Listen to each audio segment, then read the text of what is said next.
Welcome to Milwaukee. I am the GM of the Milwaukee Brewers. It is January 4th, 2027. I took over this team in October of 2026. As you saw in the last video, went through some options of some teams I was going to take over after simming to 2026 and then realigning and expanding the league. And the Brewers were the winner. And we have a tall task here. They did win 86 games last year and make the postseason, but the offense was terrible. The pitching was really, really good, and so was the defense. But we have Brandon Woodruff, who is our number 2 starter, and Freddie Peralta, who I think the Brewers had penciled in as their number 3 starter last year, both free agents, and like 6 of our 8 bullpen arms sorry. Tried to adjust in my chair there and just about bit it, but I didn't. Here I am.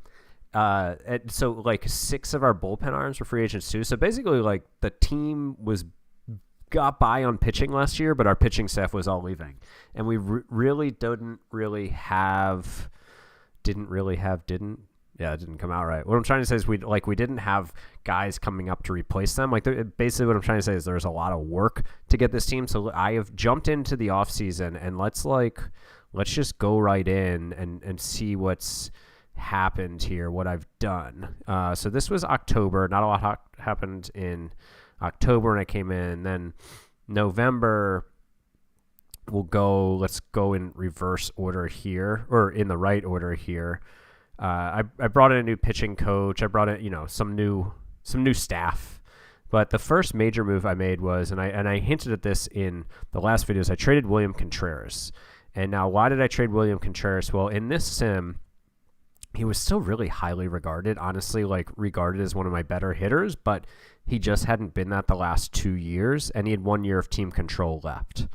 And considering we had Cairo ready to go, it made sense to deal Contreras given the 1 year of team control left. Certainly a risk in trading him given the bat that he could be, and our offense sucks. But you can see in 2025, he was fine. He was good enough. And then in 2026, just really didn't have a good year. And with just that 1 year of team control left, and him still being a respected player around the league and able to bring in a good piece for us, we decided to trade him. The main trade was Contreras for Taj Bradley. Now, Taj Bradley, we're not talking Taj Bradley, who was terrible for the Rays in real life, and then got traded to the Twins, right? Or the Twins? Yeah, Twins. We're talking Taj Bradley, who was a solid, 2.3 WAR, 2.6 R WAR. He had a 4.05 ERA and FIP, which were both right around league average. A solid number 3 starter, I think is what you can call him. But he's also got 3 years of team control. So we essentially got a middle of the rotation starter who's only 25 and has 3 years of team control left for 1 year of Contreras. And considering both Woodruff and Peralta were free agents and probably wasn't going to be bringing both of them back, and we'll get into how that played out in a bit, bringing in a guy who could solidify the middle of our rotation seems like a good get for us. And in shopping Contreras around, Bradley was pretty much by far the best starter we could get in terms of combination of ability and years of control left. We could have gotten a better starter that had 1 year of control left, but not a lot better than Bradley. So I think this was a pretty good get for us. There were some other names involved. We got Andres Galan here, who is a minor league pitcher who's 23 and was a reliever in high A. We'll see where he starts the year for us. Not totally sure yet. We also got Adrian Santana, who is really just a glove first depth minor league piece, but still just 21. And, I think we haven't gotten the scouting report yet. We'll go ahead and put my scout on him. But my guess is he has the high work ethic too, and with some potential here. If he, at only 21, if he were able to get the contact and eye and the avoid Ks up a bit, with this glove, could turn into a major league player. Maybe not a star, but could turn into a decent major league player. So it seemed like another good piece to get back.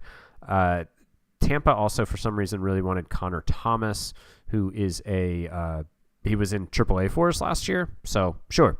Yeah, they can have him. So essentially 1 year of Contreras for 3 years of Taj Bradley. That's the nuts and bolts of the deal there. And I'll show you how this fits into the larger team context, but just want to crank off these roster moves for you. One of the one guy from like our, I guess, like top 6 relievers last year who was not a free agent was Lucas Urseg. This is the Royals guy, and I know I'm saying his name wrong, and you'll all correct me, or not correct me. You'll all inform me. But anyways, he was disruptive. So I was like, man, I got to get you out of here. I don't want a disruptive guy in my clubhouse. And we got it. We traded him to the Orioles, and we got an okay pitching prospect. Well, he's 26 now, so how much of a pitching prospect is he? Oh, oops. And I forgot. I forgot that I traded for him, and then he refused to sign for anything but a major league deal. And I was just like, not going to do that right now. And he signed with the Jays. So, this was just a dump. And I was probably should have thought about adding him to the 40-man, but didn't. And now he's with the Jays, and that's fine. We got rid of our problem. He's out of the clubhouse. Some arbitration deals, automatic renewals, et cetera, et cetera. Some guys became free agents: Peralta, Brent Suter, Pierce Johnson. This was like our whole bullpen right here: Suter, Johnson, Tyler Anderson, Joe Kelly, Kirby Yates. Woodruff became a free agent. We only lost one player in the expansion draft, which I thought was a bit of a victory.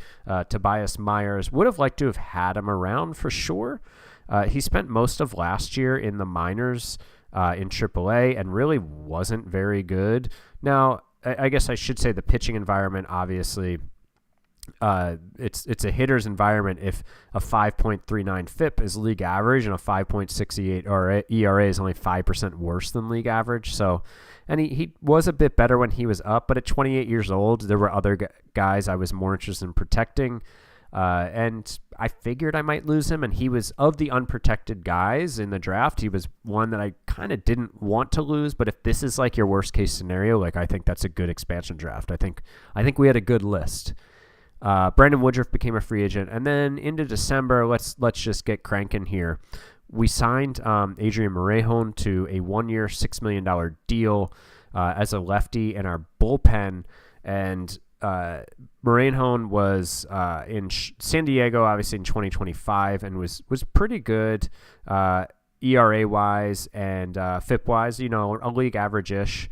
And then last year spent the bulk of the year pitching for Texas and was very good. I don't know what's up with these 4 games in Chicago. When did he get traded? Oh, he's claimed off waivers at the end of the year by Chicago while with Texas. I wonder why Texas put him on waivers in September, as they were like with a 3.13 ERA and a 2.53 FIP. That's certainly a decision that they can make. 18-1 strikeout to walk percentage. So on waivers in September, paid $6 million by me in December. It all checks out. So he was, 1-year deal for reliever. I really prefer that, and I'm willing to pay a little bit more money to get a guy who is willing to go on a 1-year deal. We then we lost Logan Henderson in the Rule 5 draft, which I don't think is a big deal here in Out of the Parkland. Extreme fly ball. He hadn't really done much the last couple of years. I mean, he was plucked out of high A ball, like cool, fine. Like he was a reliever in high A for me last year. That's what the organization thinks of him. He had good numbers. His strikeout to walk percentage was great, but we're not that worried about that. We did draft Elvis Martinez in the Rule 5 draft. I'm not sure if he'll make it or not for us. We got him from Texas. He was in Double-A and Triple-A last year and put up really good numbers.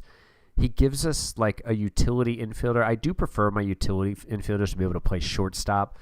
And he is a little redundant in terms of a guy who can play the corners. But I brought him in just to see how the offseason plays out and see if we have room for him. It might end up that we end up returning him to Texas, but seemed like a guy worth giving a 40-man spot to for now, and we'll see how the offseason plays out. But I did, after taking him in the Rule 5 draft, we did trade Paul Goldschmidt. This was mainly to free up roster spot, 40-man spot. I mean, Goldschmidt was just flat out bad for us in 26 with an 89 WRC plus, 0 WAR, and he's making $12.4 million. So there was just really no need to keep him around. Again, sure, he could bounce back. Maybe trading Contreras and Goldschmidt when our offense was one of the worst in the league will look bad in hindsight, but just wasn't a guy that I needed to keep around. And then Angel Perdomo, we got him, let me show you instead of trying to explain it. So basically, we didn't offer him arbitration. He was going to make like $2 million or so in arbitration. I knew that coming into the deal, and I just figured, I'll just cut him, and that way I'll save the whole pay. I'll save all the money of Goldschmidt's contract rather than paying Perdomo a little bit of money too. Anyways, we then went and signed Alec Boehm. 5-year, $100 million deal. We needed a right-handed bat. We needed a third baseman. Now, he does have torn ankle ligaments. He'll be back. And this deal, I'm not generally a guy who plays this game and goes out and signs like a 5-year, $100 million deal in free agency, but we had a ton of money. We needed offense. We needed a third baseman. And Boehm really fit the bill, and I don't think this is like an insane, crippling contract. I think this is fine, and we can live with it if it doesn't work out. Again, not necessarily the style I would always play this game in, but felt like we just needed to accumulate more talent. We needed to accumulate offense, offensive wins, right? Our defensive war, I'm sure, is great, but our offensive war really struggles, and you're going to overpay for that in free agency, and there are cheaper ways to do it than going and getting a bat like this in free agency, but I just decided Boehm was just a really good fit for us. Now, he's 30. He could come out and bust for us, right? I'm not like, wow, we got a superstar and he's a sure thing, but we signed a free agent for $20 million per year who should be able to come and hit towards the top of our order. He'll be able to play third base for us decently. Don't love his third base defense, but he can fill that for at least this year. He could, of course, eventually play first base. Interesting that his catcher ratings are that high. So Boehm is a really good fit for us for 2027, and that's why we signed him to a 5-year deal. And we'll see how it plays out. But I just felt like we needed him, and I explored trades for bats, and there wasn't anything out there that I felt good about. I didn't want to. There was not like a caliber of player available in a trade that I was willing to give up one of our top prospects. So we got Alec Boehm. Then we also needed an outfielder, and we went and we got Elliot Ramos from the San Francisco Giants, and Ramos is coming off 2 really solid years. You can see here 128 and 115 WRC plus. The Giants did just sign him to a contract extension this offseason, which I didn't love, but hey, they retained 5% of it to say sorry for doing that. And this contract is fine. I think, again, like the Ramos and Boehm deals towards the end, like if they both are like don't work out as players to come into Milwaukee, like, they just don't like the ballpark. They don't like the town, whatever. Like the 4th and 5th years of these deals could be bad. So sorry about that. I had to cut the recording there. Oops, could you tell? So we needed a right-handed outfield bat. Ramos fit the bill. And we did have to give up Luke Adams to get him, who OSA is higher on than my scout. And maybe Luke Adams is going to be a power hitting machine. San Francisco, like, good luck doing it there, I guess, right? But he was up last year for the whole year and didn't do much. And I also, as a right-handed hitting first baseman, was becoming a little redundant. Like, this is another reason I drafted Orelvis Martinez in the Rule 5 draft, why I selected him. Because it gave me the ability to deal Luke Adams and feel like we had a backup plan. And I'll show you the rest of the roster in a minute. But basically, Adams was attractive to a lot of teams, and trading him was really the most reasonable way to get an outfield bat. And Elliot Ramos is the guy that we got. And again, just like Boehm, there's a chance this doesn't work out. There's a chance that, he's not a stud. He's not a can't miss guy. He's a guy who could come in and have a down year or 2 down years, right? So, but I think this is a pretty decent get for us to add to our lineup to try to incrementally improve one of the worst offenses in baseball. We also then signed Danny Coulombe, another guy who's going to come in and be a replacement arm in our pen for all those guys that we're losing. And this was another guy who was willing to do a 1-year deal, and I really value that when relievers are willing to do 1-year deals out in free agency. And lefties are hard to come by out in free agency. And I think Coulombe can be a decent bullpen piece for us. I think that's the end of the moves to recap. And now we can, let me show you what I have going on out there in terms of pending offers. Freddie Peralta, 4 years, $40 million is the offer right now that he favors. So $10 million per year, obviously. He's coming off a year where he had a really good ERA of 3.45, FIP of 4.98. His strikeouts were way down, but his walks were down too. His strikeout to walk ratio wasn't bad. He's extreme fly ball. Basically, like, we just needed another starter. And when you're fishing for that in free agency, I think getting a guy like this for 4 years, $40 million, $10 million per is a decent get.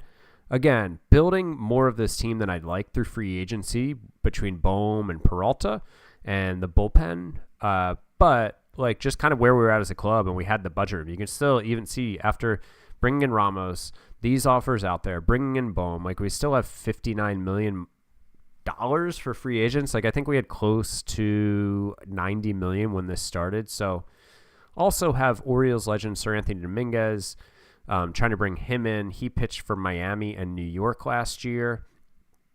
And I think that, those are all the offers we have out there right now. So basically, I think the way we'd see this playing out is Peralta comes in and is in our rotation. Probably Bradley is here. And then Ashby and Buehler, Ashby and Buehler were both really good last year. You can see their numbers. I'm not sure that I trust it, but I think this is like a really, the floor is high on this rotation. I don't think the ceiling is high on it, but I think that basically we have Dylan Cease as kind of like an ace-ish guy, and then a bunch of guys who could be like a solid number 3 or number 4 starter if we get Peralta. And I think that's good. I think that, I'm not that worried about the rotation. But again, I think it's just like the lineups, and that like you could see how it could go wrong, right? Like Bradley, Peralta, Ashby, and Buehler could all easily have down years. Cease, extreme fly ball. Generally, in real life, generally he if you saw his year last year in San Diego, right? Like, what if his actual ERA is really bad and his peripherals are really good? Well, it's going to hurt us. We care about what his ERA is at the end of the season. So what I'm saying is we need to perform like an ace. And that was a roundabout way of saying that. Thanks for going on that journey with me. But I could see a world where this rotation, everybody has like an 80th percentile outcome and this rotation's solid. Also pretty easy to see it go the other way. So the bullpen, we'll see how this plays out. I think Uribe will be towards the back end of the bullpen and solid there. Hopefully the control holds up for him. Hoping that Sir Anthony Dominguez can fit in there. Morejon, I think, probably would be like a setup guy. Coulombe, probably middle relief. So, you've got 6 guys there. Sanchez just pitched in high A last year, so I don't know that he's going to be making the team. But then, Mizorowski, Robert Gasser, Piguero, all solid middle relief arms, I think. We might go after one more back-end arm because this bullpen is good but not great. I think we could probably use to raise the ceiling a bit on this pen. And I think that's kind of like the theme here is that I've made a bunch of moves that like raise the floor for this team a bit, but don't necessarily raise the ceiling. The ceiling needle movers, we'll call them. I haven't brought in as many of them, and you guys know what I mean when I say that, right? That's a very known baseball term. When I say the ceiling needle movers, Jefferson Quero, it's now his job at catcher, and he was fine last year. Not great offensively, but defensively, obviously, I think he won He's a guy whose glove is going to play for sure, and he's a leader, work ethic, baseball IQ. It's his time to be our starting catcher now, and we'll see what we do to bring in a backup catcher. Not totally sure on the plan yet. And then actually let's do the lineup. Let's do it that way. So Chiriot, left field, leading off. We feel good about this guy. He's a solid top of the order bat. Alec Bohm filling in here. I think this is a solid number 2 hitter. Like Christian Yelich has had 2 decent years actually since we simmed 25 and 26. Do I trust it? Not necessarily, but he's here. And like I said in the last video, we're going to play out his contract. He's a Brewer till he retires, whenever that is. So I guess like we've got him for 2 more years because we'd probably decline that option. Maybe not till he retires. I should rephrase that. He's a Brewer until this contract is out. Ramos, righty bat, whole bat in the order of our middle of our order. Is it Mike Boevi? Is that how they say it? I think that's how it's said. Boevi? Am I way off? So he's going to get a chance to run with the first base job. And he did really well in a short stint in the majors last year, but we need him to step up, and we need him to be a dude for us. Joey Ortiz is a glove first shortstop who hopefully will be able to maintain also this like a little below league average bat, and that would be great for us. Bryce Terang at second base, same thing. This is kind of the theme here of a bunch of these guys is, their glove's really good and their bat is good enough but not great. Kind of Ortiz, Terang, and Garrett Mitchell are kind of like the 2026 quintessential Brewers, and we've tried to supplement that. We've kept it center field, second base, shortstop. We've kept those glove first guys there, but then tried to supplement with some bats like Alec Bohm and Elliot Ramos. Again, not superstars that we were able to bring in, but I feel like we definitely did make the team better. I think maybe I know sometimes you guys like when I kind of play and show you my process. So I was thinking maybe like I can tell you a little bit more about what else I think is coming in the offseason while we sim ahead a little bit. And we'll see if Sir Anthony Dominguez or Freddie Peralta signs in this time. Will somebody launch a downtown nightclub classic out of the park storyline? So no word from these guys yet. They both favor the offers. But I don't know. I'm thinking like Sir Anthony could kind of like bump Uribe down to here. And, not necessarily that I'll have 5-minute relievers, but I'm just thinking of like the back end of my bullpen, right? Like a lefty setup, a righty setup, and then a closer. I'm thinking that Sir Anthony could be like our righty setup, and we still need another bullpen arm. We've got the money to do it, right? And our payroll certainly is going to go up, but there aren't years out here where it's crazy, right? Where if we go out and sign a reliever a 3 or 4 year deal where it's going to put us in a bind when we need to re-sign somebody who's arbitration eligible or something like that, especially because like we've got option years. Like this Yelich could come off, this Ashby could come off. So I think it's like probably time to get a little aggressive, get more aggressive on the bullpen. And I did want to tell you guys, Brandon Woodruff did sign elsewhere, like early on, I think. Where is he? Maybe it wasn't that early. I thought it was early. Oh yeah, here he is. He signed with the White Sox for 5 years, $82 million.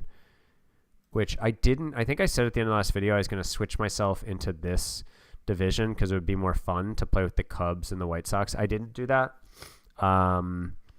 It really like makes it even more fun now. I mean, good. Yeah, hey man, if you want to go to the team that won 64 games, I'm not going to stop you. Let's see if there are any other fun deals out here. Andrew Vaughn got 5 years. Okay. What did Andrew Vaughn do to deserve 5 years? Oh, he stayed in Chicago and was decent. Yeah. Not a ton of money. Like, he didn't get a ton of money. I wish this menu would stay down here. Chris Sale was coming off like a second straight Cy Young, got 3 years, $106 million from the Mets. Gallo went to the Mets. Orioles legend, Jorge Soler. So they traded for him. Wow. Okay. 4 years to a 35-year-old. That's like, yeah, that's cool. 5-year deal for Alec Boehm we know about. 5-year deal to Brandon Woodruff we know about. 7-year deal to Luis Robert to St. Louis. Man, and he's really just a glove guy. Wow, that's a lot of money. Okay, let's see what is out there for us in reliever land. All right. Let's go with pitching ratings. So, like, I don't know that I really want to float in this Halsey Devin Williams world. Like, $22 million just seems like... Yeah, and I had made an offer to him earlier before this. Like, he was like 2 years. Yeah, I forgot. I made an offer to him and he was like, nah, can you up it a little bit? I guess since then, like, the bidding has just gotten out of hand on him. It's like, wow, we're close. You offered me 2 years, $12.8 million per year. Would you actually be willing to offer me 3 years, $22.6 million? No, man, I'm not. Like, are you bluffing, or you seriously, like... Yeah, he's not bluffing, apparently. All right, man. Like, that's a little too rich for us. Devin Williams also seemingly is in a stratosphere that I don't necessarily want to go to. Detroit is willing to do that. Like, that's just so much money, man. Like, if it was a 1-year deal, sure. Yep, I've got the money to do that for a 1-year deal. And then the issue is, like, after that, it just kind of, like, falls off. And this is why I've been in, like, well, let's solidify the floor of the team rather than raise the ceiling mode, is because, like, it's like, well, you can do these guys for $25 million per year, or you can come down and get, like, Robert Stevenson for $4 million. This is an easy decision to, like, go for a guy like Stevenson instead. Stevenson was good in Philly, and then he was good in Philly, I think, probably after getting dealt there, right? Yeah, he was traded at the deadline. It was really good. I have a lot of fly ball pitchers. Loizaga. See, Will Vest. How's he in this? Will Vest is coming off, like, pretty solid year. Like, Scout doesn't love him. I'm not that worried about the scouting report changing all that much. Like, how... I mean, this seems like a no-brainer to spend $1.3 million on him. And I'm not always trying to win, like, the WAR per dollar race. Like, you know, I signed Alec Boehm. I brought in Elliot Ramos. But this, yeah, the Will Vest type deal seems like a better one for us to sign, because we can always go out and trade. If the bullpen is the thing failing us, like, we could always go out and address that during the season. So I think, like, let's jump into the Will Vest sweepstakes here. Oops, didn't mean to go down by the hundreds because it's already such a small amount. So the Cubs have made him an offer, and we've now swept in to try to beat that offer. I think also worth looking at, like, if Freddie Peralta doesn't come in, what's our plan B? We've got, like, Sandy Alcantara had a pretty good year last year in Cincinnati. He's a guy who had an eye on. Patrick Sandoval is a guy that I looked at. Like, he's coming off a good year in Boston. But yeah, like, he wanted the 4 years. So, like, really, like, I think some of this is bringing back Peralta to, I don't know, a little attached to him as a Brewer, and I'm the Brewers GM. And there wasn't a guy out here, like, stands out of, like, got to go get this guy. I don't actually remember looking at Jack Flaherty. Oh, no, I do. Jack wanted 7 years. So from here, so again, we're going to try to sign the reliever Peralta. We're going to try to sign another starter, and that's Peralta right now. The 2 righty relievers, Dominguez and Vest. You know, I think that'll be good enough for now. Hitting side of things, we need to just figure out, like, what our bench is going to look like. We need a backup catcher, but I need to spend a little more time thinking about if we have enough depth on our bench, because I think that Jonah Bride is he's a solid player, like the 70 I like it. He's not that expensive. He is out of option years though, so he's probably gonna get a bench job from us. And it might come down to like him or Elvis Martinez. So I'm not sure what I'm going to do there yet. Dylan O'Ray has not played above high A. So while he looks ready to be like a utility guy and he's a number 33 prospect in baseball, I think that I will probably put him in AAA to start the year, and then he could come up later in the year. So it leaves us, we're left needing a utility type infielder. Now we could carry Bride and Martinez to start the year and just see how it plays out. They are, of course, a bit redundant, and it leaves us without a backup shortstop. But Bryce Trang, I guess, could fake it. So that's one possibility. And then we've also got the backup outfielder, our fourth outfielder, or I guess it's fifth outfielder if you count Christian Yelich. But Manuel Margot is under contract for one more year, and I've tried to get rid of him, and I can't. Do I want to eat that money? Not really. He can play center field. He got way too much playing time last year.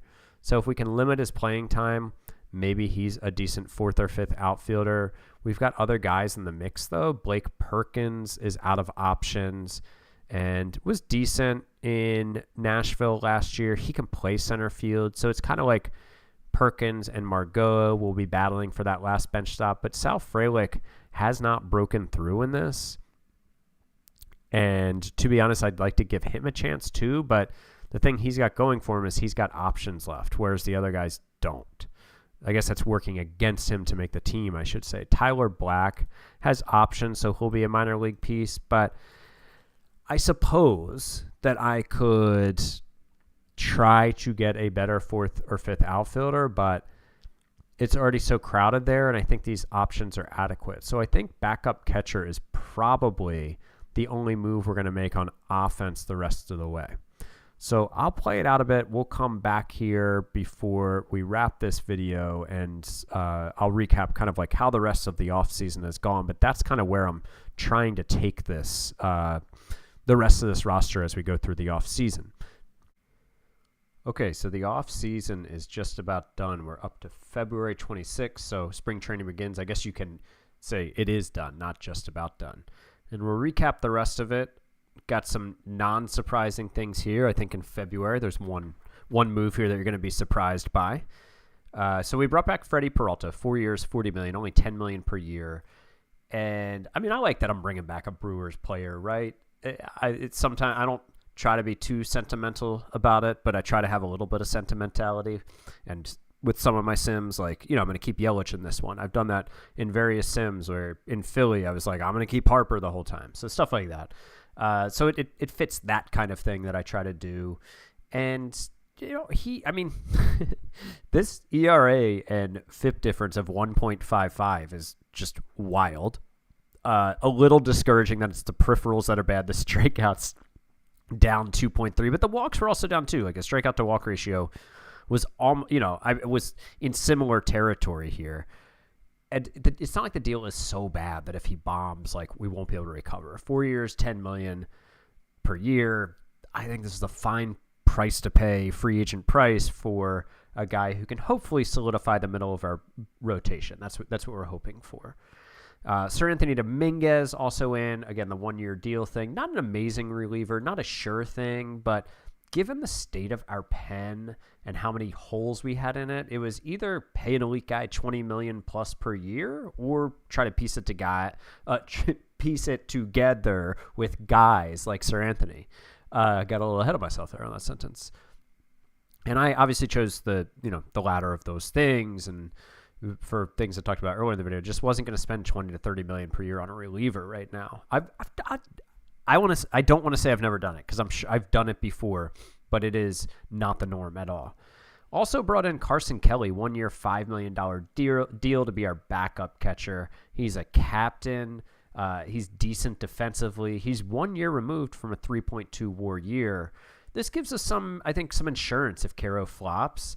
Kelly isn't like a star, and I would prefer him to not be our starting catcher, even if he has the expectation that he will be. But he could keep catcher from becoming a black hole if Caro struggles. It's not like we're like, oh, we got to call up some other guy who's not ready and he might put up negative WAR. I mean, Carson Kelly could, but again, I think it solidifies the floor a bit of our catcher position, and hopefully we get some ceiling from Caro. But if not, Carson Kelly is here to provide us with some floor. Now we go to February and going to get an unexpected big trade. Didn't see this coming. We traded for Mackenzie Gore as the headline.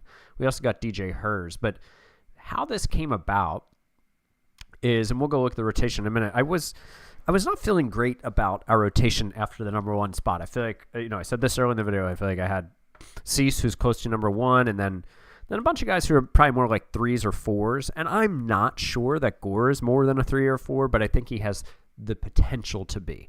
So I'll show you. So you could see in 2025, like, he just hasn't had great seasons. Last year was a bit better, and he's also only got 1 year of club control left. But I think we're, bringing him into Milwaukee, we think that there might be something we can unlock here. I think this is some untapped potential, and that he can be better than like a league average ERA guy, and so we're gonna give that a go. And I guess better than a league average ERA guy, and also worse than league average FIP guy. I think we can get more out of Mackenzie Gore, and so I was thinking about trading for another starter to solidify like the mid top of our rotation. And Cameron Johnson came up in trade talks for many teams. My scout, is not as high on him as OSA. But he was our 3rd round pick just last year, 87th overall. But I don't know, man. Like, this changeup isn't developed. Neither, OSA nor my scout thinks that. He does have the good baseball IQ. I don't know, man. Like, I was just willing to part with a guy like this for 1 year of a really solid major league starter. Now, there were 2 other names involved. They also wanted John Holobetz, who is 24 years old and hasn't pitched above high A. Isn't a terrible-looking player. I guess he's an okay-ish prospect, but likely never be anything but, like, depth and also low work ethic. If they can get more out of him, hey, go for it. But I'm going to try to get more out of Mackenzie Gore. And then we got DJ Hers in the deal as well. DJ Hers gives us more bullpen depth. Like, we have a lot of new pieces in our bullpen, and Hers is a guy who has options, so he gives us flexibility, and he's a decent-looking arm, according to my scout. Now, last year, classic out of the park, they had him pitching in Double-A after finishing the previous year in the majors, and he struck out a ton of guys. It's kind of about the walks for him, but his BABIP was also really brutal in Double-A, but again, he bullpen depth, has options, so we were interested in him as a throw-in. And we'll go see I know this has a lot of implications on the pitching staff. We'll look at that in a minute. And then Will Vest, 1 year, $3.86 million. The bidding really took off on Will. He came back multiple times asking for us to top it, and finally we brought a good enough offer to have him sign with us for 1 year, $3.86 million. So what does the staff look like now? That's a great question. Thank you so much for asking. Walker Buehler does get bounced to the pen, and he had a good year last year, but this is about trying to have more depth to our organization and our team. So when injuries or poor performance happen, we're not like stuck with no options. We want multiple options, and Buehler is going to be another rotation option for us if somebody gets hurt or falters here. And I think the last spot, so the bullpen here, you got Dominguez, Morejon, Uribe, Mizorowski, Peguro, Buehler, Vest, and Coulomb are probably the 8. Peguro is out of options, and that's why I think he's in there, but he was terrible last year in Milwaukee after the year before in 25 innings, he had an ERA that was only like 3.5 runs higher than his FIP. But I'm willing to give him a chance, but we will DFA him if we have to.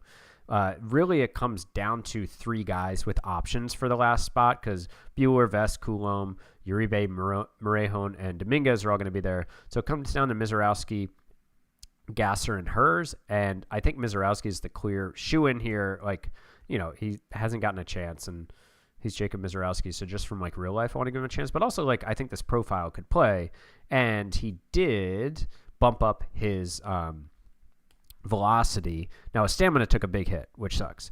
But his velocity went from 98 to 100 to 100 plus in the lab this season, where had him go work on velocity.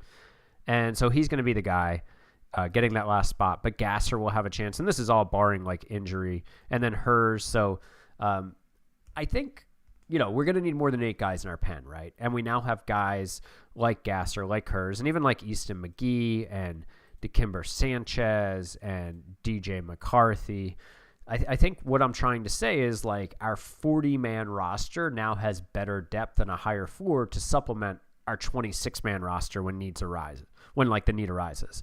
And I think that's kind of been like the theme of this offseason that I've said a few times in this video is like I think we solidified the depth and the floor of this team. And, but I think bringing in guys like Alec Boehm and Elliot Ramos, maybe not superstars, but really just do give this team, I think, more of a chance last year. Because I think we were looking, if they hadn't hired a GM, if they hadn't hired me and AI had been going here, I don't think they're winning 86 games next season. No, I'm just kind of kidding. But I think it'll be a challenge to get back to 86 wins with this club. But I'm gonna call, like, let's say we're gonna win 89 games this year.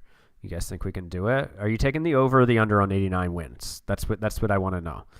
So we're at spring training, and we'll go ahead and wrap the video here. Next time we'll come back opening day, introduce you to the team, and then see how the team does in the beginning parts of the season. But thank you guys for watching, and I will talk to you in the next video.